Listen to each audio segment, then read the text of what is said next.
ஆஹா, ரொம்ப அற்புதங்க.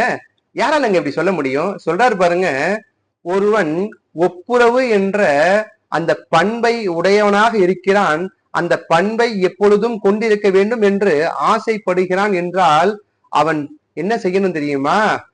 எல்லா செல்வமும் இழந்துருச்சு, நம்ம கிட்ட ஒண்ணுமே இல்ல, ஆனால் பிறருக்கு உதவி செய்யக்கூடிய அந்த மனப்பக்குவம் இருக்கிறது, அந்த ஆசை இருக்கிறது, எப்படியாவது நாம் வாழும் காலத்துல நாம் உதவி செய்து கொண்டே இருக்க வேண்டும் என்று எண்ணுகிறானோ அப்படிப்பட்டவன் சொல்றாரு பாருங்க, அந்த தகுதியை தக்க வச்சுக்கணும் அப்படின்னா தன்னை விற்றாவது அந்த தகுதியை தக்க வச்சுக்கணும் அப்படின்னு சொல்றாருங்க.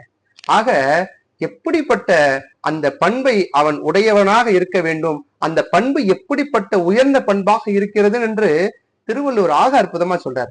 நாம நம்முடைய இளைய தலைமுறை குழந்தைகளிடத்தில் நாம் சொல்லி பழகணும், நீங்கள் எப்பொழுதும் பிறருக்கு உதவி செய்யக்கூடிய பண்பை கொண்டவனாக இருங்கள்.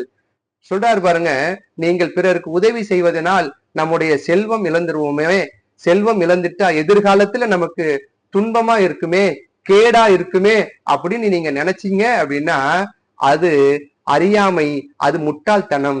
நீங்கள் பிறருக்கு உதவி செய்யும் பொழுது அதனால் வரக்கூடிய அந்த நன்மை இருக்கு பாத்தீங்களா, அது ஈடுக்கு இடையே இடே அப்படின்னு ஆக அற்புதமா சொல்றாரு. ஆக எப்பொழுதும் நாம் எல்லோர் இடத்திலும் நாம் உதவி செய்யக்கூடிய அந்த மனப்பக்குவத்தோடு இருக்க வேண்டும் என்று சொல்லி பழகுங்கள். ஆக மீண்டும் ஒரு அழகிய சந்திப்புல உங்களை சந்திக்கும் வரை உங்களிடமிருந்து விடைபெறுபவர் உங்கள் முனைவர் பா. மொய்தீன் பாஷா.